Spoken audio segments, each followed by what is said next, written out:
Hello and welcome to the AI Time Journal podcast. My name is Senthujan, and today we are here with Prouse and Johan Mathe from Atmo.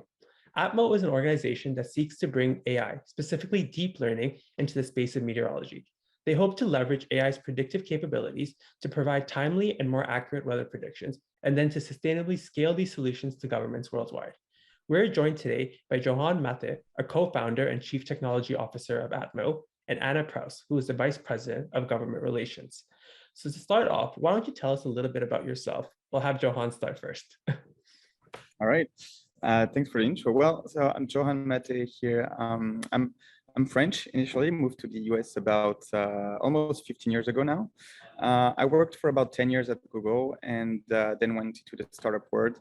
I worked in a company called Caption Health before, where we built deep learning for heart disease diagnostics. Then I went to build Hall effect thrusters, so that's space propulsion. And now we're up to using deep learning for a better understanding of the atmospheric sciences through Atmo. Perfect. Thank you very much. And Anna? Hello, I'm Anna, and I'm Italian. So as you can see, Atmo is quite a melting pot of cultures. I'm Italian. I came to the United States more or less 10 years ago. I also worked for Google for 5 years prior to joining the Atmo team. And before that, I was an expert in counterterrorism and counterinsurgency. That's where, thanks to which I got a visa for extraordinary merits, sponsored among others by General Prouse, and then came to the United States after spending 8 years in Iraq. Thanks, Anna. I find your background very interesting. You worked in diplomacy in the Middle East, and then now you've transitioned into this AI-driven corporate environment. So do you want to tell me a little bit more about your background in politics and how it aids you in your current role? You know, at the end of the day, dealing with governments is dealing with governments. So in my past, I've dealt with a lot of complexities, as you can imagine, doing counterterrorism in Iraq and then in Somalia and in Syria and in Libya and in other parts of the world. It was still dealing with governments and dealing with people and understanding the complexities of governments and how to send a message, which if you send it in a very direct way, might not be, the government might not be approachable. What I'm doing now is still working with governments and still working with complicated governments. But what I am pitching them is something they actually look forward to adopting, having, better weather forecasting in countries that are hit every year by calamities is quite an easy pitch compared to the past. So, a lot of people ask me, how could you go from this to that? Well, the transition is not that. Actually, the transition from what I did before and the startup is pretty close in the sense that you also leave a lot of space to trying out new things. Instead of going into a big corporation where you're kind of stuck in a box, the world of the startup world is very much about, okay, this didn't work out, let's try this other thing, which is very much what I used to do during my time in Iraq and other countries. That's amazing. It really shows our viewers how transferable skills are and how there's opportunity to take skills that you've learned. And you may think that you're in a field or really, an expert in a certain field, but there's always these other skills that you pick up along that you can transfer to different fields, which you've been doing in terms of this AI startup. You've been taking the diplomacy and government and the communication skills that you picked up in counterterrorism, a completely separate field. And now you're applying it to essentially the same thing in which you're pitching ideas, ways of thinking, and new projects to governments, but in an AI context. So it's very interesting. At the end of the day, you're trying to help out people around the world. So it's pretty much the same spirit with which you do it.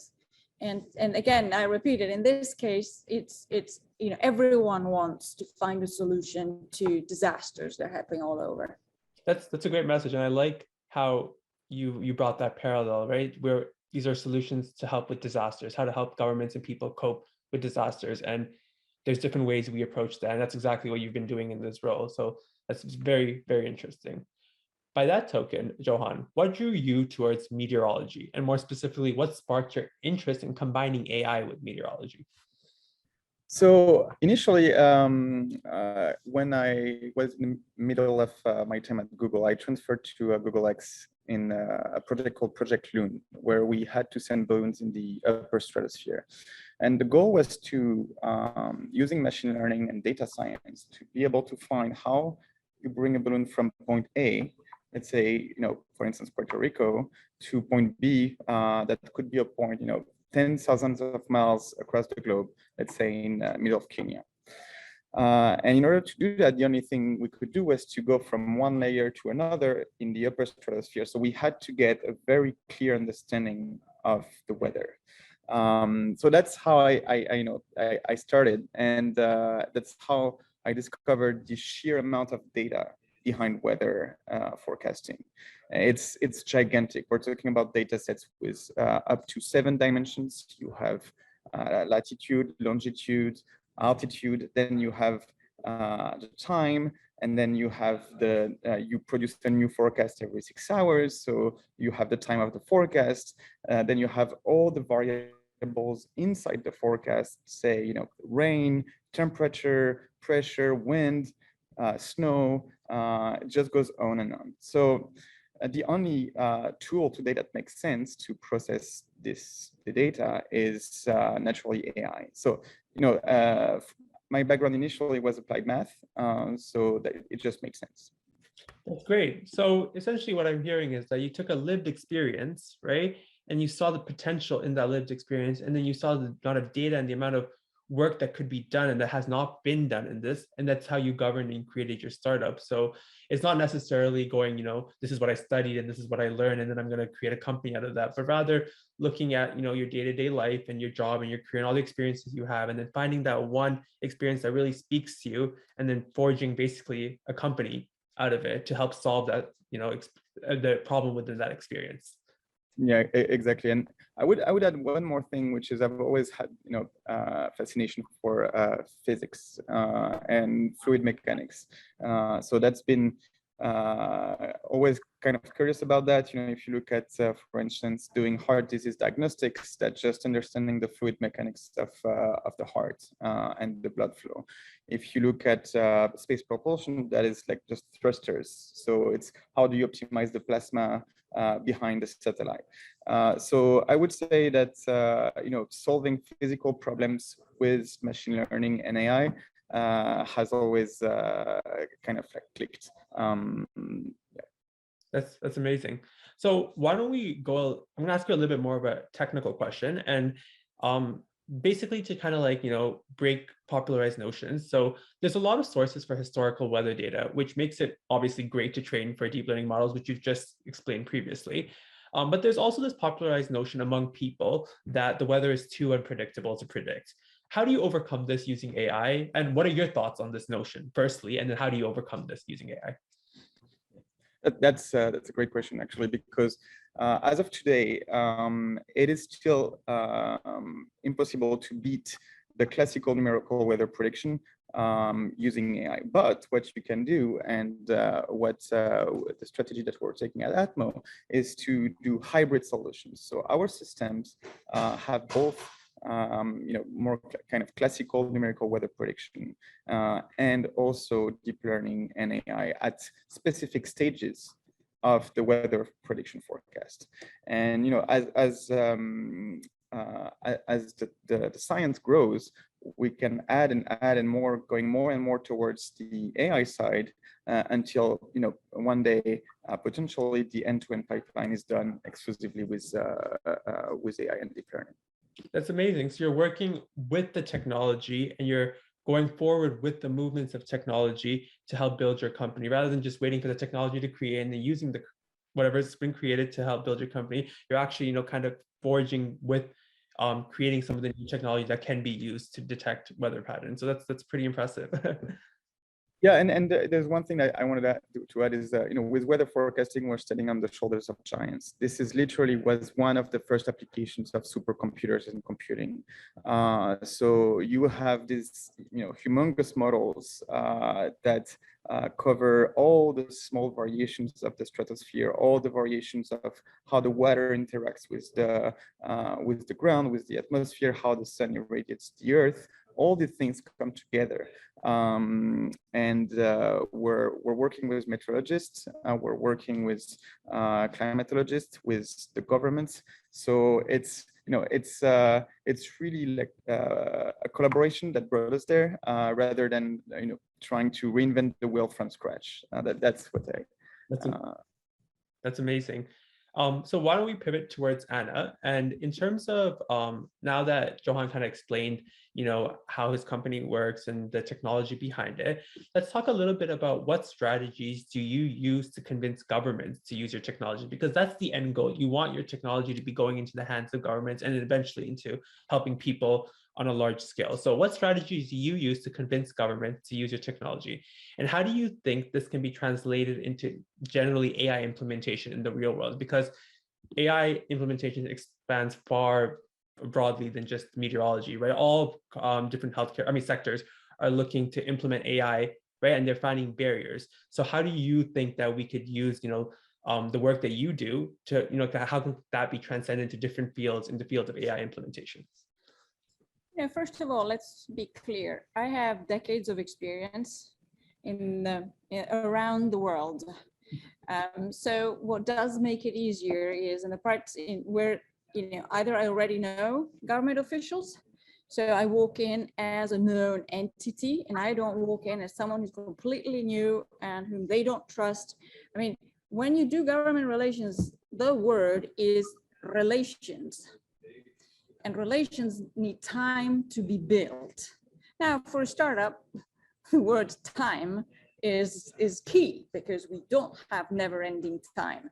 But what I bring to the table is I spent so much time before joining Atmo with all these governments that I can just come in and bring the technology and go to people who trust me as Anna. And because they trust me, then they automatically trust the technology.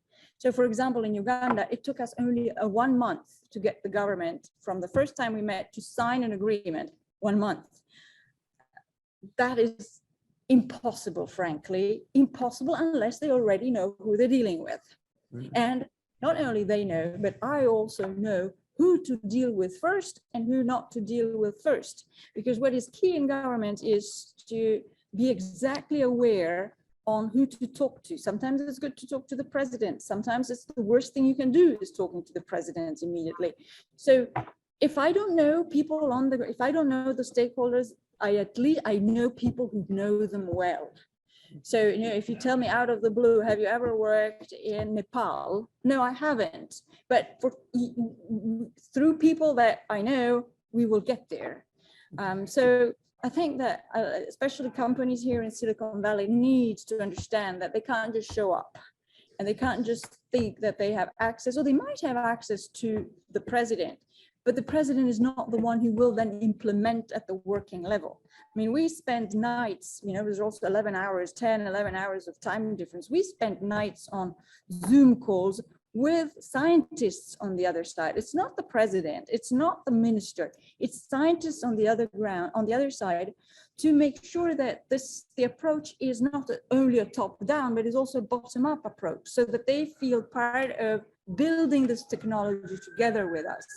So I believe that, to the second part of your question, I think that companies need to understand the value of government relations, not just with the word relations, and either they roll up their sleeves and just have a lot of time to build those relations, or they hire someone who already has them. That is key, because walking in rooms where they don't know the stakeholders, there's skepticism, especially when you talk about artificial intelligence, because it's really cool on paper, but then the buzzwords are, we'll all get fired because now there will be machines coming in and taking over from us.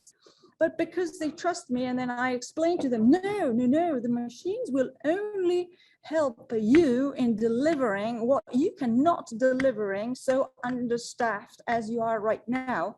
They believe it because they know me. It's Sister Anna is back in Uganda.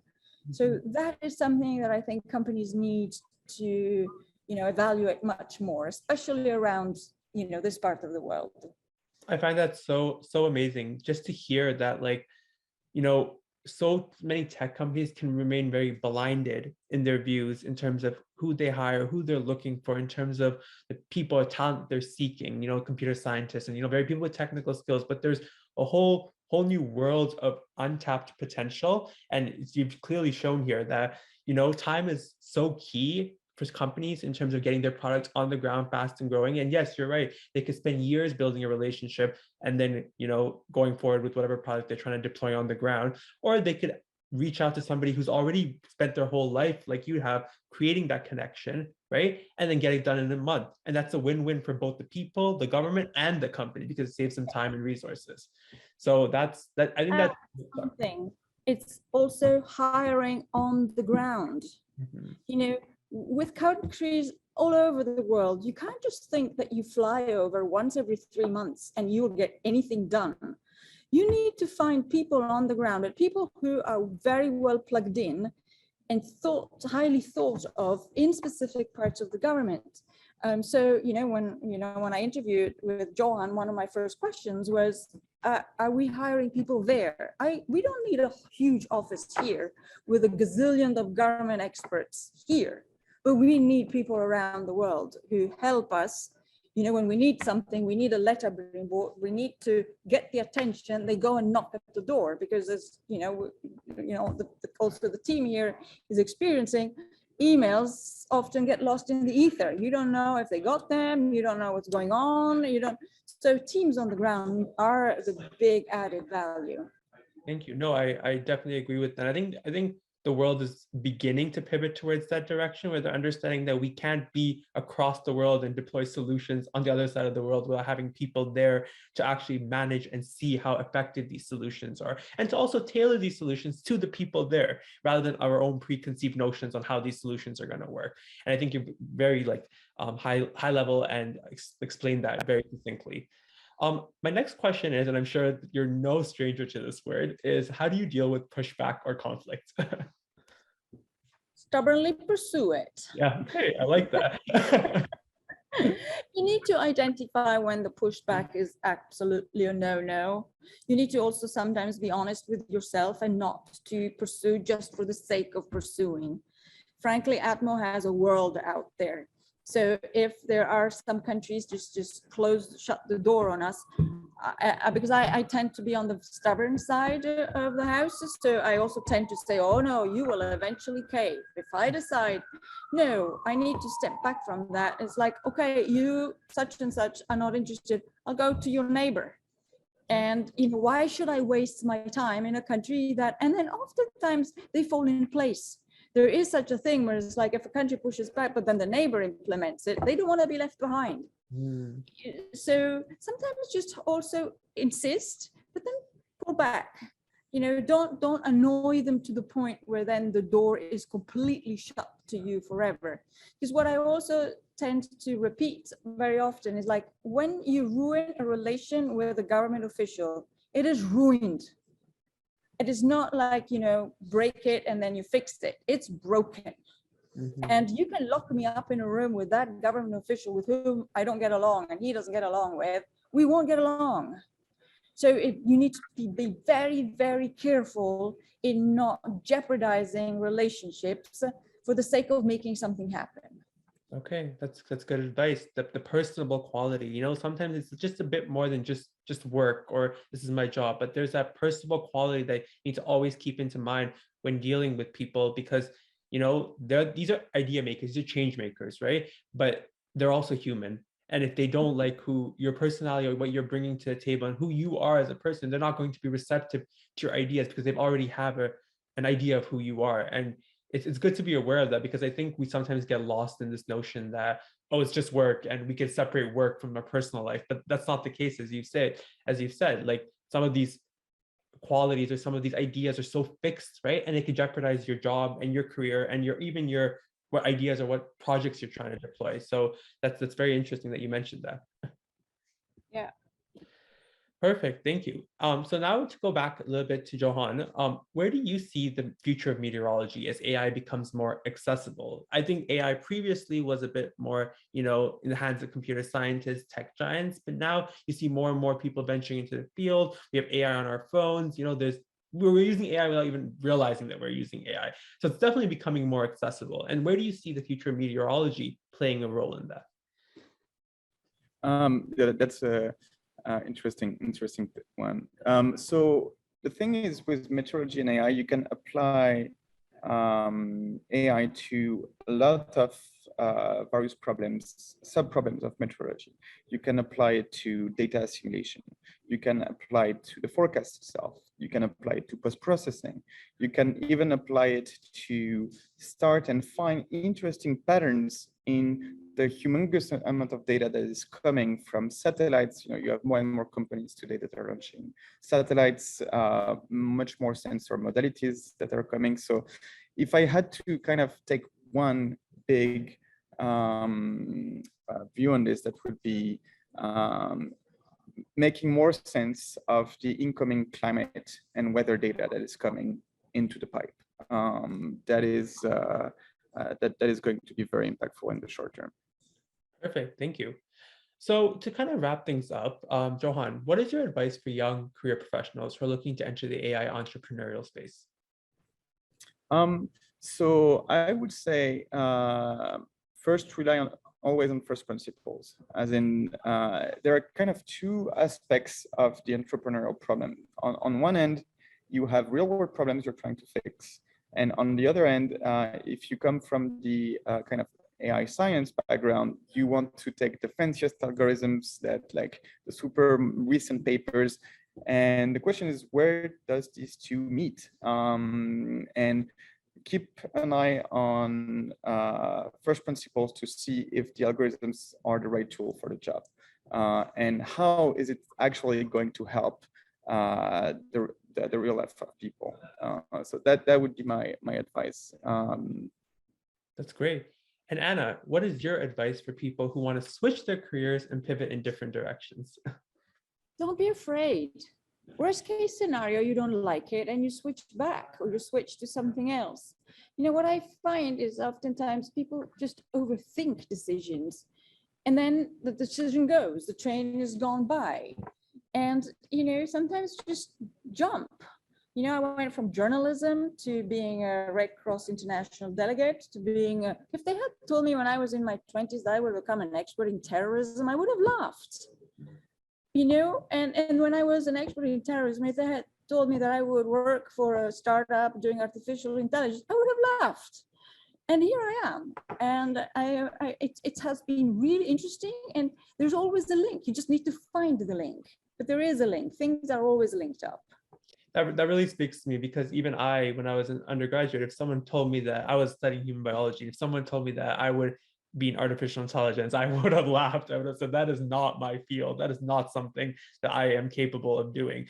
But, like Johan, with his experience and how he created his company, I had a small experience and touch of AI in the healthcare setting, and now I am here interviewing leaders in AI and people who are actually in the field and accomplishing such great things. So I definitely do speak to that, in the sense that you shouldn't be scared, and you should definitely pursue them. Even if you have a moment of pause where you're like, should I do that? You should just go for it and take it.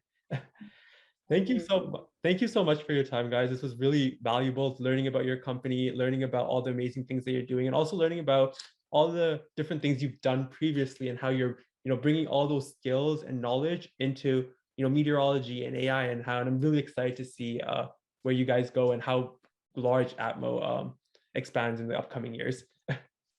Thank you. Great, thank you. Thank you.